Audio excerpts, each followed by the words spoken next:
Alright guys. Alright, I use kills. I got kills right there. Normally when I skim walls, I like to use kills on them, especially on these bathroom walls that have semi-gloss paint on it. It just makes it, I just have more, I have less fish eyes when I do it that way. You know, there's just nowhere for the moisture to go, so it kind of just pops out. So I like to use flat kills, pops it out. Drywall primer works the same. Something just to get this thing to bond. I've done houses where I've textured the ceiling and it didn't bond right, and somebody was taking a shower and fell around, a piece of drywall fell, or a piece of mud fell around on top of their head. So I like to use the kills, like I said, to give it a good bond.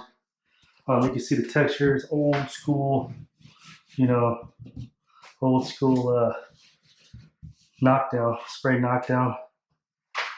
So that's what we're gonna do. We're gonna fill this in with hot mud, get this all filled in, get it flat. This is all gonna still get painted with red guard. So tile probably gonna come out to here somewhere in here. Same thing here. Put a screw in that. So that's what we're gonna do.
All right guys, we got the mud starting to get hard.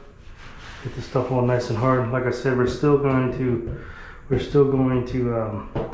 red guard the whole thing. So this thing, you know, so like I said, we're gonna finish in here, get this flat. We're gonna get this flat. So we're gonna get it pretty close to flat here. With the mud, yeah, it ain't too bad.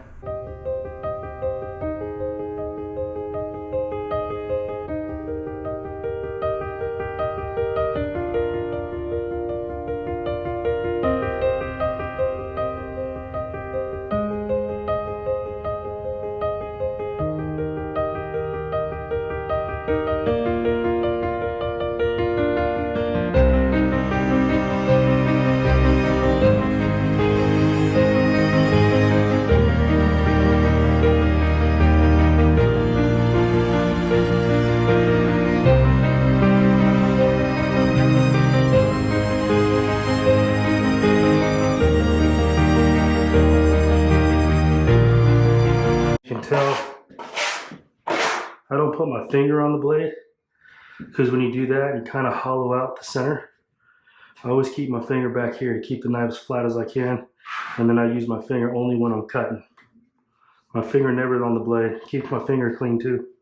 So that's another tip, or you know, I just like to keep it off the blade. That's just my style.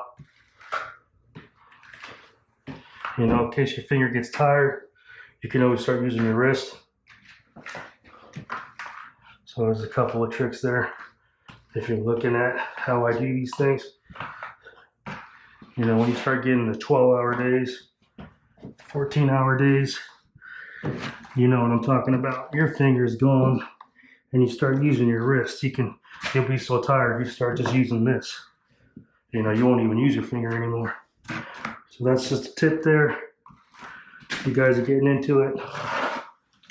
Practice using, keeping your finger on the blade, and then just use getting your finger off the blade, and then just use your finger when you're cutting. Just when you're cutting.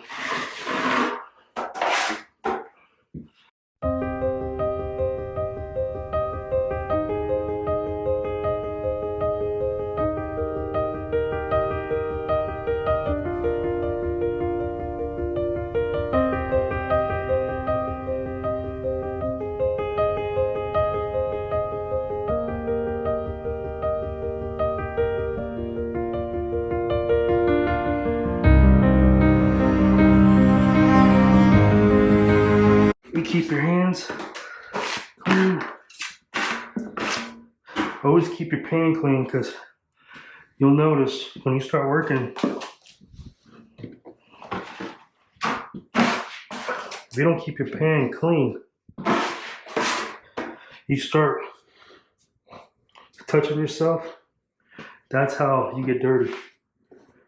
You always want to keep your pan clean. That's why you see me flipping the pan. I'm not trying to be cool. I know a lot of guys think that's what tapers are doing, flipping the pan like that, but that's just instead of having to stop, you can just flip and keep everything clean. See? Keep everything clean. Keep it off your fingers.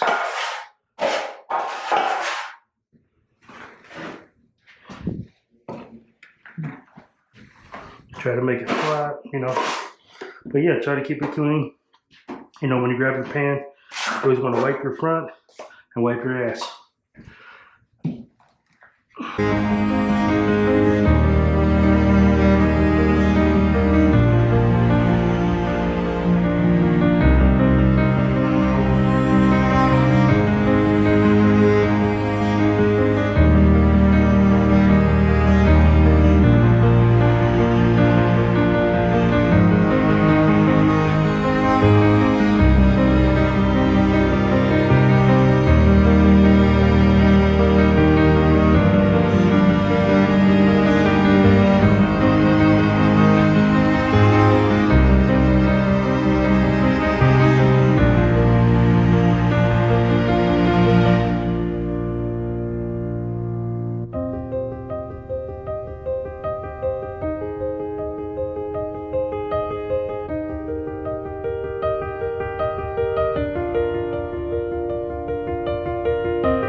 All right, it's a little rough.